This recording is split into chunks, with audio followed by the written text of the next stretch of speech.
Welcome to Shine Together, a podcast where Edmonton's brightest minds come together to share ideas, collaborate, and inspire. What makes a city great is its people, and this podcast is all about bringing them together. So let's dive into meaningful conversations and make our All right, city gentlemen, shine thank you for greater coming together. here today. Please help yourself to some old-fashioned Timbits that we brought here, as well as any time to shine cookies while we begin our show. I'll definitely take the time to shine. Very good. I like it. I'm Dr. Omar Mohammad, and I'm running for mayor in the next municipal election. I'm joined here by Jess Watson, a proud Edmontonian, community builder, and candidate for city council. Jesse blends deep experience in urban planning, economics, and city operations with the real-world grit of running a small business. His local coffee shop, Boxcar Coffee Shop, has become more than just a place to grab a cup. It's a gathering place, a pulse point for the community. He's stepping into the race with a bold platform, demanding real accountability at City Hall, investing in infrastructure that actually serves people, bringing transparency back to government, and protecting the stories and spaces that make Edmonton unique. Jesse's not talking about change. He's rolling up his sleeves and making it happen. No sleeves at all. Welcome, Jesse, to the show. Thanks for having me.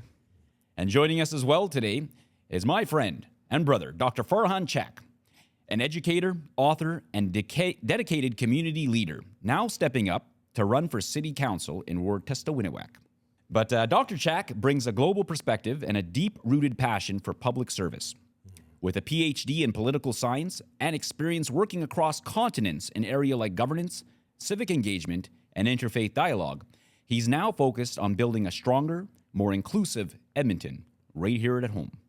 Whether advocating for safe neighborhoods, efficient city services, or equitable economic opportunities, Dr. Chak believes it's time for real listening, bold action, and a city hall that truly reflects the people it serves. Welcome, Dr. Chak, to the show. Thank you very much, Dr. Omar. It's a pleasure to be with you. Thank you. And the show is yours, Dr. Farhan Chak. Well, we'll begin with you, sir. Absolutely. I just want to begin by saying that the initiative that Dr. Omar, you have taken, I think is commendable. It's a courageous one in which you saw, as many of us have seen, that the city was not doing what it was meant to do. It was not protecting the people. And by standing up and sacrificing considerably your own practice, and I would say a financially extremely lucrative practice, it kind of underlines the emphasis that you and I and Jesse share of putting people first.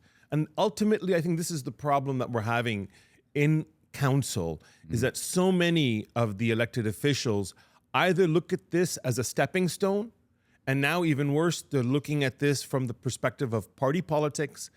We're losing, meaning the people are losing. That has to change. Absolutely. And we need to take a step to do that, to make that change possible. Absolutely. And I think, in that note, talking in my practice, I see, I get the unique ability to see 150 families a week in my practice. Right. And, I, like most Edmontonians, am frustrated by the way City Council has governed this city. They haven't been fiscally responsible. They have not been. They haven't balanced the budget. They put us further into debt. They continue to raise property taxes to make up for it. Absolutely, yeah. Security is a really big issue here. Yes. And that ties in with our homelessness situation at 5,000 plus homeless. We've got a big drug problem on our streets, an opiate epidemic, actually. I call it a public health emergency. And, there's a really big disconnect in terms of how homelessness, the drug problem, and security all tie into each other. They're not the interrelated aspects of each of those are not being met or really understood. Right. And lastly, for me, it's the affordable housing has not been addressed, and we've got 50,000 Edmontonians moving here every year. That's the rate we got going on right now. Right. And they really failed to address that. We need, as a city, I believe, need to spend more time on working on permitting practices and not really on what we're going to be doing to raise people's taxes. So for me, that's why I've jumped into it, because I hear what Edmontonians want and I share their sentiment. And for you, Jesse, could you comment? a little Omar, on that? just to build on that, like everything you just talked about is impacting everything that's important to me, right? We talk about local business, it's just being crushed. We were just waiting downstairs in the coffee shop, and someone came up to us and said they've been waiting 7 months to get permits on Jasper Ave, right? And Jasper Ave, we need local business on. It's like everything that we stand for, right? It's impacting people's livelihoods. like people themselves, but also the businesses that are trying to improve Edmonton. Right. So it's tragic, and I also would like to echo and say, it's respectful and admirable what you're doing. I really sincerely think we need honest people. When I first met you, I was like, yeah, he's a nice guy. You're a cool guy. But as I got to know you, you're so genuine and honest, and I think people are going to see that over the next few months. Absolutely. And I want to also reiterate what Jesse has been saying. We were together when the owner of the Glass Cafe came up to us and was just furious that it was taking him 7 months, Dr. Omar, to get a permit. And as Jesse was saying to him, that we need businesses downtown. Right. We want to encourage businesses to flourish in downtown. We want to reverse the crisis that's happening, somehow address it. Right. And nothing seems to be happening. It's frustrating. I'm a business owner myself. I had 1.4 practices. And, again, we're talking to the owner, I believe, next door to the studio here, the Glass Cafe, another competitor for the Boxcar, but totally different zones. No competition. His wife in comes coffee. all the time. That's right. I said that. So hey, we're all friends here. Fair enough. But, it's a repeat business. Okay. Right. And, to get a permit on a repeat business, you're waiting 7 months. I was waiting, 7 months, a year, to try to get this going. And for me as a personal business owner, that lost revenue was insane. Absolutely. And it's not like the business is not on my mind. I'm taking all that stress. I'm taking all the loans. I'm waiting for permitting. Right. It's really does not help me conduct business. I think we've made some positive gains here as a city in terms of the residential a little bit, using some AI technologies, I believe. Right. But in terms of industry, talking to other business owners, we've lost big business to areas like Atchison, like a small town that, perhaps being small, they're able to address things better, but they did things a little more correct. And they've got the business, they've got the tax dollars, and the city of Edmonton loses out. So I went to a business mixer a couple weeks ago, and there was actually recruiters from Stony Plain, Spruce, from Atchison, recruiting businesses to move there. At a mixer in Edmonton about thriving Edmonton business. And I was just like shook. I was like, wow, like the recruitment's real, man. People are going. And it's happening. And it's happening. So just on a comment about the shop, we're going to go after this and go vigilante and open a coffee shop without permits on Jasper Ave tomorrow. We're just going to go do it. Let's do it. I See think what so. happens. Let's go See what grassroots. happens. We might do that as we're running for mayor and council. Absolutely. We'll force everyone to have a coffee and to raise awareness about the city not supporting young entrepreneurs. And in a way, harming themselves. That's right. You hear a lot about, moving things forward and time being a big factor. But, every ward has its unique needs. Now, political parties is a new thing to our municipal politics. Right. And for me, first time running for city council, yourself, Jesse, first time running? Yep. Yourself, and for myself, Dr. Chak, first time running? First time running. So, we're new to the game of the politics here, at least in Edmonton. But, myself, political parties, I don't agree, and I don't believe that they benefit Edmontonians at a municipal level. Okay. For two reasons. Number one, it allows special interest groups and corporations to donate a lot more money to political candidates, which leaves the door open now, doesn't it? Absolutely. It leaves the door open that the politician will be beholden to the rich corporate donor. That's right. The door is open. It puts them at odds with regular Edmontonians. It does. Essentially, I think it erodes trust in municipal government. Okay. Are we going to be making decisions for the, best interest of Edmonton or on the rich corporate donor, right? And another reason, when you guys are running for council and you guys are running against other people in political parties. Now, for me, and I think for most Edmontonians, they would agree that any councillor that's voted in as a part of a political party will be pressured to vote along political party lines. Absolutely. Which might not necessarily represent the constituents in your ward. Now, you guys running for council in wards that are right next door neighbors to each other. That's right. We are. There you go. What do you have to say about that? And what have you heard from your constituents that you're going to be serving when you're a councillor? Or do you feel that same kind of sentiment? Jesse, would you like me to go first? Well, yeah, I'll jump. I'll say, well, you must be an oracle. Because I've knocked actually 12,000 doors, and one person out of thousands of people said they support a political party, one. And I guess that's a representation. I think I actually have the largest representation of anyone. I'm like, people at the door will ask me generally, where are you on the spectrum? Whatever. Do you support a political party?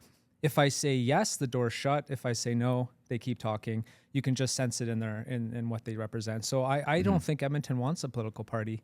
I haven't seen it at the doors. Anyone I've talked to, I think democracy is important. I think people should run for how they feel and what's important to them. I went to actually one of the party launches just the other day, just to support it. I was the only non-political party guy there, but I'm just doing it because I think it's important for democracy fundamentally, but I don't think Edmonton wants it. Very good. And I think, now's the time for a Timbit. Yes, please, pass the box. I'd love one. There you are. Please help yourself to some Timbits there. And yourself, Farhan, if you can make a comment. Absolutely. Thank you very much, Omar. And I agree absolutely with Jesse. I haven't knocked as many doors as he has, and it's commendable. 12,000 doors. Look at those knuckles there. I've hit several hundred doors over the last month and a half, and I can tell you that absolutely there is overwhelming support to stay away from party politics. And there is academic references to this as well. There's a lot of work that has been done. There's been political scientists, particularly in Ontario, that have studied the phenomenon of and have political parties within the municipal arrangement. And overwhelmingly, the citizenry is against it. And it makes sense why too. I teach political science, the basic entry-level course at MacEwan University just over here. And I teach political theory at the U of A. And what was fascinating, even when engaging with the students, is how they are so disillusioned with politics. And I'm trying to steer that disillusionment away by asking them to participate, to be active, engaged participants of the political process, and hold it to account. Because as we know, as Democrats, that we believe in freedom, equality, and individualism. But we also believe in community. We also believe in working together. And we also believe that if there aren't checks and balances on power, then power can be corrupting. And that's the problem with political parties. Because it takes away the check and balance from the individual, from the constituent. And that relationship that is twisted. They're beholden, as you said, to the party, not beholden to the people. And often another factor that comes into this as well is that they're here for the short stint. This is plan B for many people. They get in, then they want to move on to something different or something bigger, as we had. Even in several wards, they're trying to run provincially or federally, and they step back, and then, I might as well come back now. And this shows not only confusion, a lack of sincerity, but most of all, a lack of commitment absolutely to the people. And I hate to say it, but I'll say it anyway. Our Mayor Sohi, what a career politician. Nice man, but the definition of a career politician. He left his post to go run for federal politics, and he came back. And, good for him for coming back and putting forward. I honor him for that, keeping the chair warm for me until I take the mayor's seat. But, it just goes to show that, you're not all in at a level. You can't be all in at a municipal level and say you want to jump in and do things federally and you want to do things provincially. I can't do everything. I had to give up my dental practice. That's right. I have a family. I want to run for mayor, and I have a dental practice. Something's got to give. And when you mean it, you go all in. That's absolutely correct. You bring up another good point, and that voter turnout in municipal elections is very low. And, I've been trying to increase engagement, in my videos, my pothole videos, hip-hop videos. I've seen the you one guys. Where you jumped in? The one I jumped in and ended up into outer space. Yes. For me, I did that personally to try to increase engagement. I want to talk to the people that normally don't vote. That's right. We know historically municipal elections, as you said, voter turnout's very low. I want to talk particularly even to those younger voters, the ones that are on social media. That's right. Politics does not have to be boring or inaccessible. That's right. If you want people to care, you have to go where they are, you have to speak their language, and you have to be engaging. And Omar, yesterday actually, I knocked on a door in Dovercourt and I said, "Are you a voter?" Yeah. And they said, "You know what? I'm so compelled that I am coming to vote this time because the city is in such a dire state." Yeah. So I actually think more people are going to come out this time. I just feel it in the air. The way I knock on doors, I talk to people at events. I get the feeling it's going to go from like 30% or whatever it usually is to a bit higher. You think? Where do you think we're at? Because I think the more people that vote, I think that's healthy for democracy. Yeah, and it's fundamental to it. It's absolutely essential for it. And, one of the things that we just had watched together, the students and I, was a video by Harvard professor Lawrence Lessig.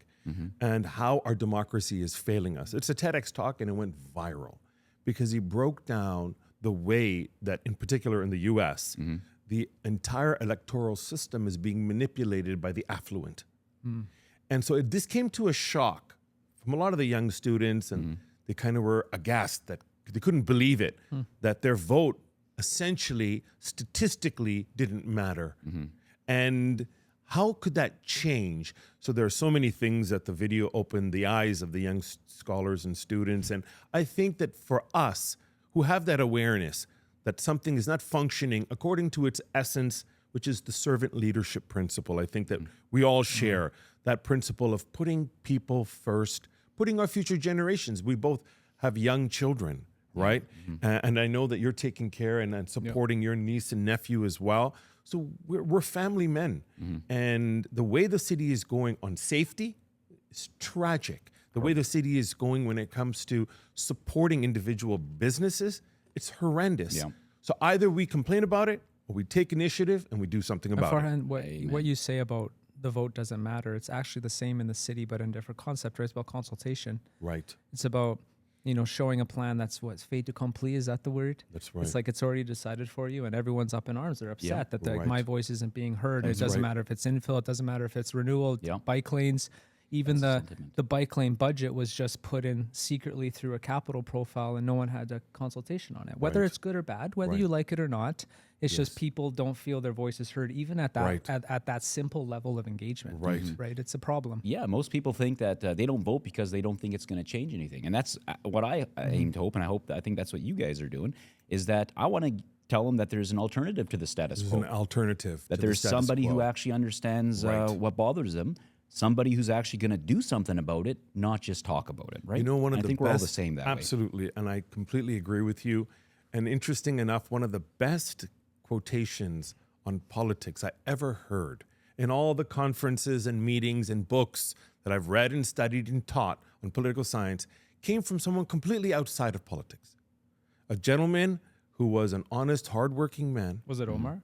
He came up with a few great ones, by the way. An elderly man, in my writing, actually, who said that the purpose of politics is protecting people from business. Absolutely. He just put it in such a simple way. What a great sentence. And that's the sentiment that I look to see when I support someone. How much are you going to stand up for the little guy? Those that can't, those that are just stuck and have no support, how much are we going to defend them? I think that's our fundamental responsibility. Absolutely. For me, politics is about service. I've known Farhan for many years. Absolutely. I have a track record of service. To me, the job is not for the job of a career in politics. No, it's not. This is a way for me to do service. And I really feel that that's been missing lately here. It has been. A big pull for me to run. Now, us three, just maybe change the subject a little bit. Us three, I feel we're all going to be on council together. Probably. Okay? Absolutely. And right now we're all having friendly, eating Timbits, having some nice cookies, fresh podcast. But we're probably going to disagree on a few things. I mean, we tend to agree on what we talked about so far. How do you think we're going to handle that? And how do you think we're going to get through our disagreements? I think with constructive engagement. I think when the space that drives conversations is one that recognizes the overall goodness and the will to better our local communities, our constituencies, but also the city, I think that no matter if we disagree or not, we can come to some kind of a resolution and conclusion. And at the end of the day, it is the vote. And so I might be wrong. I might be wrong in my opinion. So I will go with the consensus, with the consultation, and join that team and work together in that way with the spirit of togetherness, trust with each other. I think that's what the city council needs. Not people sitting on council turning on each other when their backs are turned and attacking them. I don't want that. And that can't happen in a city council that's representing the best of the city. Ultimately, we are representing the best of the city, and we are representing the vision that this city has and wants to have of honest leadership, of dedicated, of courageous leadership, people that care about this city. Right. Well, I'd use intimidation, but no, I think like if you fundamentally go into it it's about people, it's about caring about the outcome. I think generally people will find consensus on that, right? you know, the U.S. is a much bigger situation, but there's whips and there's political whips, Right. and you know, you have to be able to communicate with people, and there are trade-offs. Right. Everything has a trade-off. You can't do everything. Right. And so I think, you know, housing people, supporting people, for me, saving our identity, you know, supporting local business. I feel like those aren't things that people aren't going to agree with. It's just about how do we get there in a consensus building manner, right? And get their consensus. So that, you know, us talking as individuals, again, running as independents, that, you know, going back to the political parties, that almost eliminates that kind of debate. It does. Because I think debate is healthy. Again, we don't know everything. I mean, I don't know everything. You don't know everything. I mean, I know a lot more than I did 10 years ago, and I hope to know a lot more from 10 years from now. Life's about growth. Accountability is a real thing. That's right. Transparency is a real thing. Absolutely. But I feel like these things and this kind of healthy debate is going to be almost, if not entirely missing when it comes to political parties, especially if you get a dominant political party that has maybe 8 councilmen along with a... Absolutely. Both political parties that are actually participating in the municipal election, one of the biggest criticisms I have on an academic level, it's not even personal, it's purely academic, is that it doesn't bring about the best in society. It does not support transparency. It does not support the constituents being the ones that are actually holding elected officials to account. So this is the fundamental premise of politics, of democratic politics, is accountability and transparency. That's what's vanishing with these political parties. Big money comes in and steps in and says, we're going to do this way, behind closed doors, using these secretive loopholes to not disclose budgets. And then we all foot the bill with higher property taxes, you know, and all kinds of other, let's say, disadvantaged, you know, entities that will be holding us, the people, to account. And that needs to change. Absolutely. Property taxes. Yes. You guys knocking on doors? They're so low, right? They're the lowest. Whatever. Whatever. We don't even, tax is so low. No, but yeah, it's a big thing. It's a big one of the thing. main things people talk to me about. Lower our property taxes, lower our property taxes. So, you know, obviously I'm a digger of things. And I found that, you know, we had a recent uptick of 8.9%. That was for 2024. Now we're looking at another 6.8%. Now, for me, it's like, you know, this is in perpetuity, right? So we have another $400 million in our operating budget in 2025 than we did just last year. That's a lot of money. We're going to have a $3.8 billion operating budget in Edmonton next year. Right. There's about 1.2 million of us here. And I always say, do the math. You know, I've been around the world working on development and sustainability. We're at $4.4 billion in debt. We are spending money like there's no tomorrow. Right. And what are we getting out of it? Okay. We got bike lanes for sure. We get $300 million rec centers. We get Blatchford, a project. Well, they have 55 houses now. We got 55 houses now, yeah? I thought it was 90. Or whatever. Or 90 houses now, 90. exactly. Calm down. It's working, right? Laughable. Yeah. But, you know, talking about city council being out of touch, they can still say with a straight face that it's working. And for me, I mean, again, I'm an Edmontonian. You know, correct me if I'm wrong. You know, maybe you can sit with the next council and discuss this. But outside looking in and inside looking in and anything I dig about it, me, 15 years from planning to execution, 15 years, 90 households being occupied, is a complete and absolute utter failure. We've lost tax dollars. We've lost revenue. Disaster. We've lost affordable housing. And, you know, back to being frustrated and upset by the way city council has governed. You know, I really feel they're out of touch with a lot of things, you know? So we need to do better as a city. We cannot continually raise property taxes to make up with our deficiencies and overspending on what we call pet projects. We got Tim Cartmel floating the idea of a bullet train to the airport. And hey, you know what? I go to the airport. Right. It sounds great. I would love to have a bullet train to the airport. But what is that going to do to our tax dollars? I think that should be always included in any kind of decision making. Hey, we're going to have a $307 million rec center, but just to let you know, Edmonton, your property taxes are going to go up 2%. You still want it? That's right. So that's the discussion. Well, that bullet train better come north. Come north. At least to our ward. I mean, but no, like, you know, it really goes back to your comment in the beginning about accountability to ourselves, to citizens. Like, you know, every time you turn around, there is a question of accountability, right? We have audits. I talked about this recently. We have audits about our deficit, and yet we don't implement on the audit. And it's actually impacting the bottom line. Like you said, that's why taxes are going up. And, you know, keep in mind, 4 years ago, they said the taxes would be less. Yeah. Every single year is actually way more than what it was anticipated. Way more. Okay, Yeah. we don't want to be paying increased property taxes. Like, and why that's important to me. And again, seeing the families that I see, we've got 47,000 unique individuals using the food bank every month. Eesh. Has Okay, that so increased over years? It has increased. Yeah. It's actually up 50% in the last 2 years alone. Okay. Now, you'll see cars like Lexuses.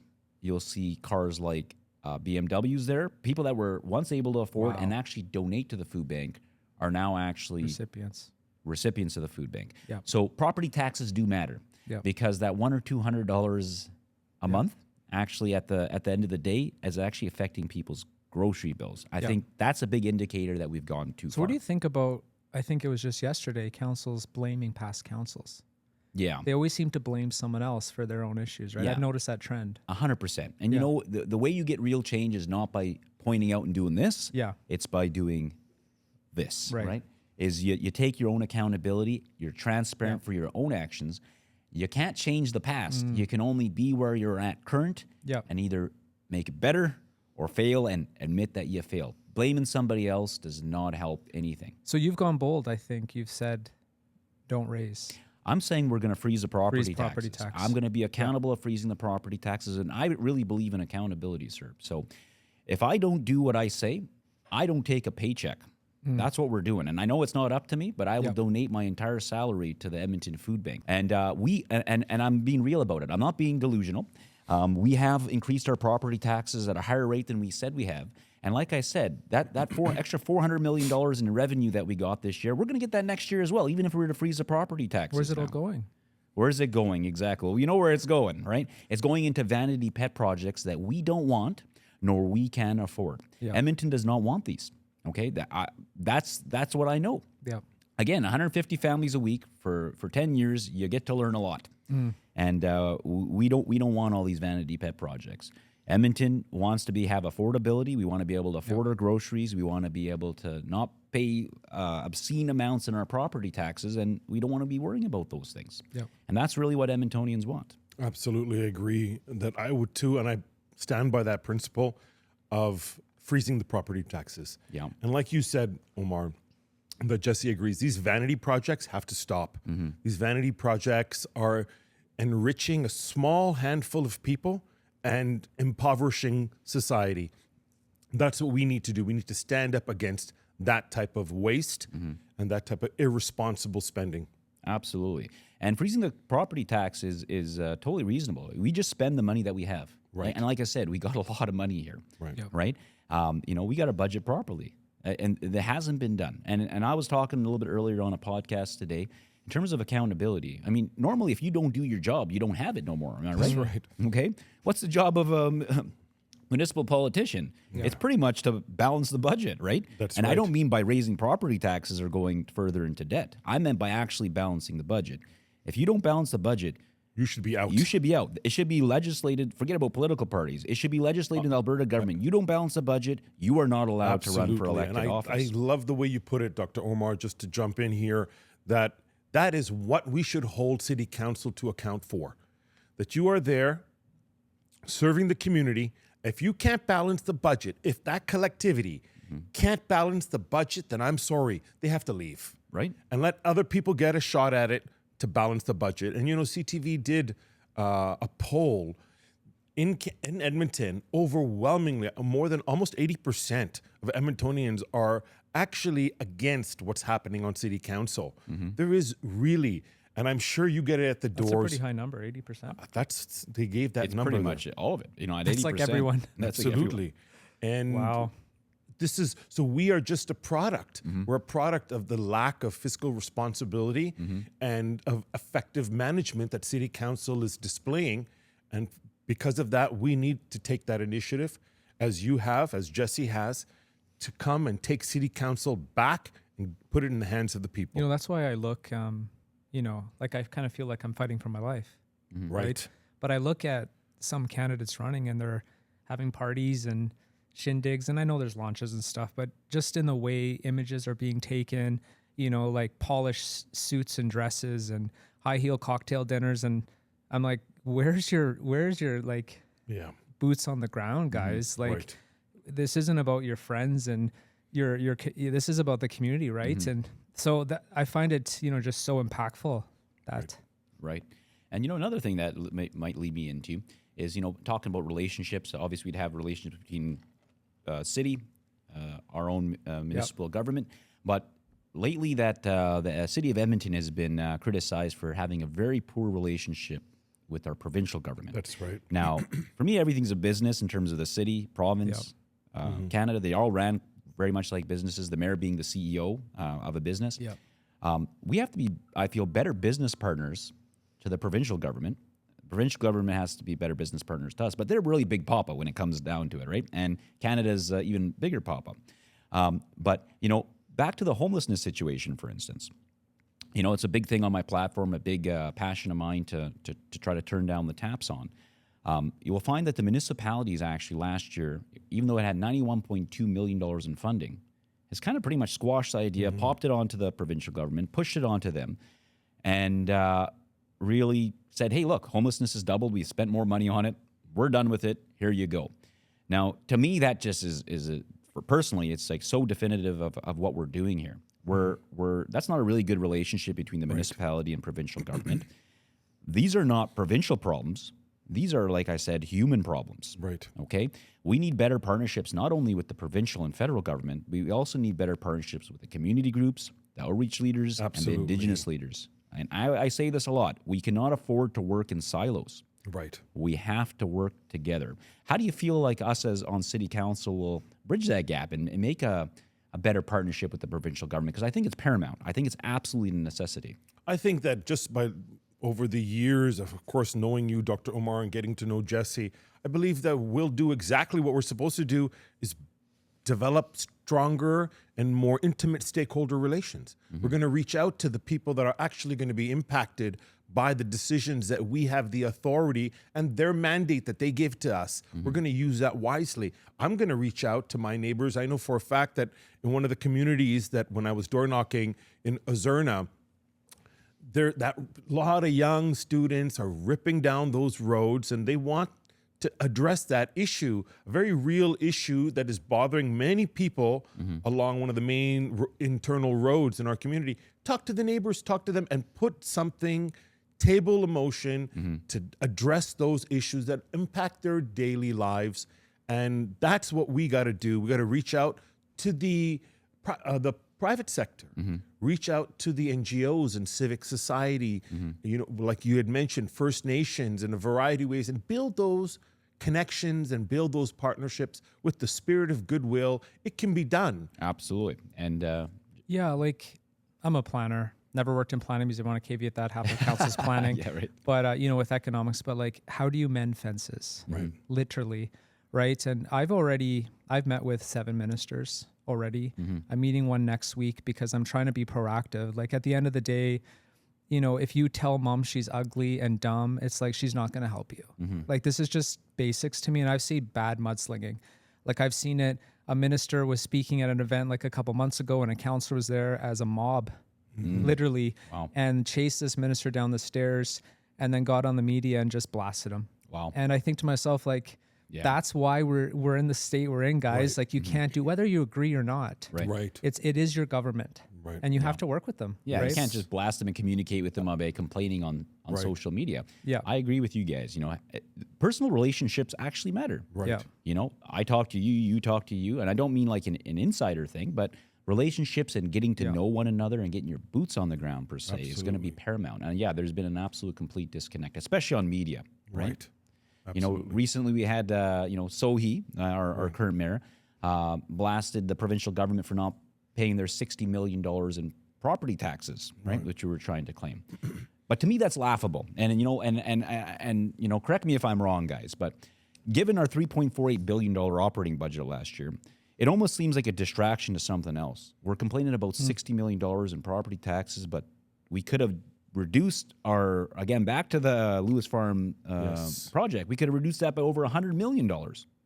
That was completely, without making a headache. People would have been just fine with it. So you could have mitigated it. We could have mitigated it. Why are we doing these vanity pet projects? It seems kind of grotesque, to be honest. And, you know, again, I'm not in it. I'm looking for comments here. But for me, arguing about a $60 million thing, making a whole fiasco to the provincial government, getting people to write letters to the provincial government. Right. Like It's a little bit of a red herring. It's, you know what I'm saying? Is. Yeah, a red It's herring. the Charleston hustle. Yeah, right? the Charleston hustle. Absolutely. Right? That's what they're doing is the Charleston But not hustle. as eloquent. Right? Exactly. Right But on. I think comes to your point too, right, Omar, that you were saying that where's the transparency, where's the responsibility of financially using the funds of this city in a way that is going to be beneficial, not wasteful. Right. Where's all of that? And that's our concern. Yeah. And then on top of that, where's the communication between the different levels of government in a healthy and a proactive and an even engaging way? None of that is here. And so our question is, why is it not running the way it should? Why is the budget not balanced? Why do we have such internal support for these vanity projects? Who's benefiting off these vanity projects? Because the people are not benefiting off this vanity project. And at the end of the day, we should be balancing the budget. And I think that what you raised is something so important to underline, that let's put this on the table, that if you cannot balance the budget, you should be out, including us. If we can't balance the budget in the terms that we're given, that we'll get coming October, then I will walk away myself. Yeah, I'm with you. And, you know, as a dentist, I'm my own harshest critic. I'm going to do that as well. I'm not even going to take a salary if I don't. I'm going to donate that salary to the Edmonton Food Bank. If I do not actually... You won't have to do that. You'll balance. We won't have to. We'll balance the budget. balance That's the how sure I'm in. And Absolutely. And my wife will be very happy about that, me balancing the budget, because She's like, what are you committing to, Omar? Right on, brother. But okay, guys, well, we almost out of time, but give you guys an opportunity, you know, if you'd like to talk to your listeners, maybe give a little bit about your platform, why they should vote for you guys in your ward. I'll let you, Jesse, maybe take that one first, and, you know, just give yourself a sale. I'll big you up if you miss a few marks. Oh, I appreciate it, man. Yeah, no, like, I'm a local business owner, right? I genuinely care about local business being crushed. I was at the city 10 years. You know, middle management, you can't get much done. It's a pyramid of hierarchy. Really great ideas are sometimes born from people who work in the organizations, right? Not just the managers. And I like to boil the city down to, you talk about a $4 billion operating budget, you talk about 13,000 employees, but there's really only 500 people making decisions. Like, you're telling me we can't get 500 people together and fix the problem? The rest are just people doing their jobs. They're out on the street sweeping, they're out doing asphalt, they're just implementing the policies of people creating them. And so change can be made with the right team, right? So I thought to myself, like, I am compelled to run. We are fighting for our lives with highest tax, highest debt, worst crime, you know, local businesses being crushed, heritage loss. So we have to really stand up and fight for that. And so that's where I'm at. I think I've seen it at the doors. People don't want political parties. Yes, They're just so against it as a principle.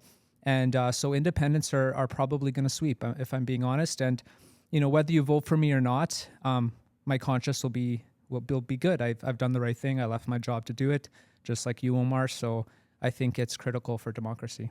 Absolutely. Absolutely. Excellent. Well said, Jesse. And Farhan I Chak, concur. yeah. Thank you very much, Dr. Omar. And absolutely. And you, Farhan, are running for Ward Tastawiyiniwak.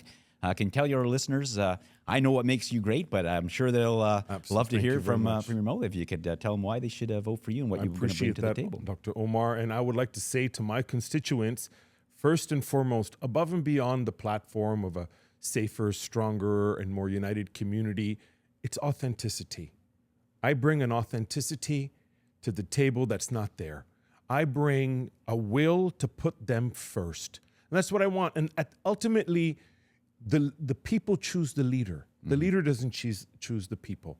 Right. And my concept of leadership is one that embodies a principle called the servant leadership, that we are accountable to the people that we are responsible for. Absolutely. As I am accountable to my wife and my children, I'm accountable to all of them. I'm accountable to my neighbor for how I'm behaving, and I'm making sure that if anything is happening, even barbecuing in the back, that when the kids are playing soccer in the back, that, look, be careful not to kick, you know, the fence, and be always concerned and considerate about those around you. So we want to work for this city, not for political parties. We are independent. we're not beholden to anyone other than the people in our ward. Yeah. And that's the message I want to send to them. Awesome. Very good, How do gentlemen. I sign up for your class? Like, I'm serious. Yeah. No, you're very It's fun. inspiring. I Very appreciate it. engaging. One of Thank the you so best, much. best classes to attend would be Farhan Chak's class. But ladies and gentlemen, that is all the time we have today. Thank you for being here on the show, Thanks for gentlemen. having us. Thank you very much. Thank you, Timbits, for sponsoring the show. It's time to shine. That's all the time we have. Thank you. See you. It's time to shine, Edmonton. Let's shine brighter together. It's time to shine, Edmonton. Let's shine together. Let's all shine bright in all kinds of weather. Time to shine, Edmonton. Let's shine together. Let's all shine bright in all kinds of weather. What time to shine, Edmonton? Let's shine together. Let's all shine bright.